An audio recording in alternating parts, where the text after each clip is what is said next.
Hello everyone, it's weekly preview time, and this week I'm looking forward to Saturday the 12th of November 2022. Quite a lot going on, mainly cross country as we get into the heart of the first half of the season. We got the Milton Keynes Cross Challenge at obviously Milton Keynes. It's the UK Cross Challenge, it's the second in the series after Cardiff and before Liverpool, which will be 2 weeks later, which will incorporate the European trials. Once again, quite difficult to find exactly who's racing. Can find a list of online entries, and I'll go through a few of those now. But I think the vast majority of the good athletes are missing from that list because they probably are going to be running for the England, Scotland, Wales teams. South of England, Midlands, Northern teams have also been pulled together. So there's something going on there which you can't find out who they are, but I know because one or two Tunbridge athletes are involved running for representative teams. But anyway, could be on the British Athletics TV YouTube channel because that's where the Cardiff Cross Challenge was shown. I think there should be some other good athletes running. Good prize money, $2,000 for the winner.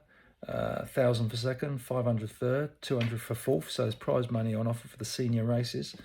Amongst those seniors, we got Callum Elson, who was second fastest on the first leg at the Mansfield National Cross Country Relays at the weekend. Great event, very exciting races, some very high standard teams out, especially in the senior men's competition. So Callum was second on the first leg there, pretty quick runner, but I'm sure he's going to be joined by many others. Matt Stonia is an individual entry for Milton Keynes, but I believe he's also in the England team. I was trying to find a list of the England team, but to no avail. Might be my poor research, but there you go. Amongst the women listed, Amy Eloise Markov won the European 3,000 metres indoors. Eloise Walker, who's done 15:25 for 5,000. Elle Twentyman, who was fourth at Cardiff last time out. Melissa Courtney Bryant's listed.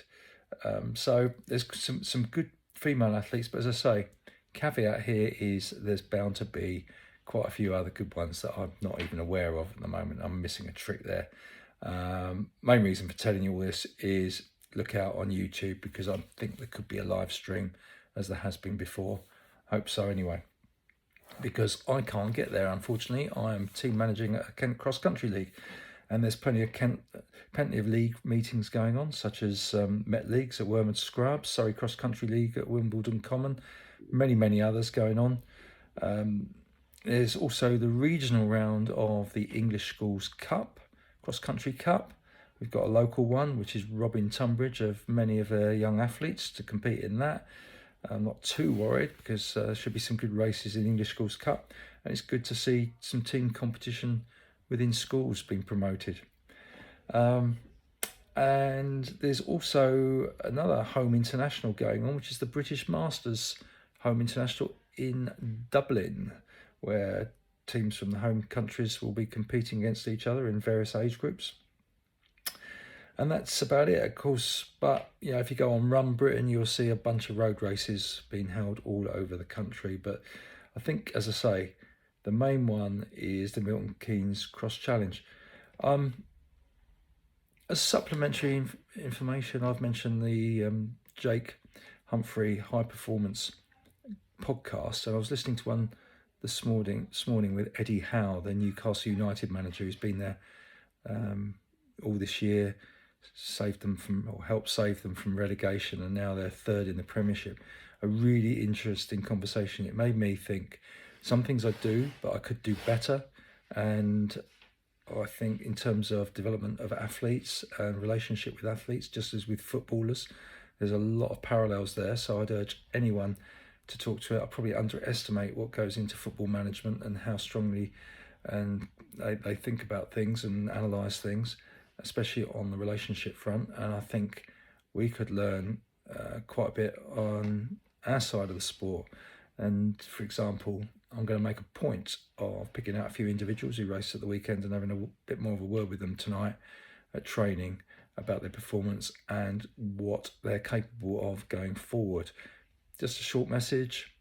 just to encourage them, just to try and motivate them, just to give them a pat on the back, things like that. It's worth seeking out a few rather than just, address a group as one. So, but worth a listen. If you're interested in that sort of thing, worth a listen. I recommend it. And that's all for this week. So hope you have a reasonably dry, because it's been pouring with rain most of the last few days. I hope you have a reasonably dry week and enjoy the cross country and other events going on.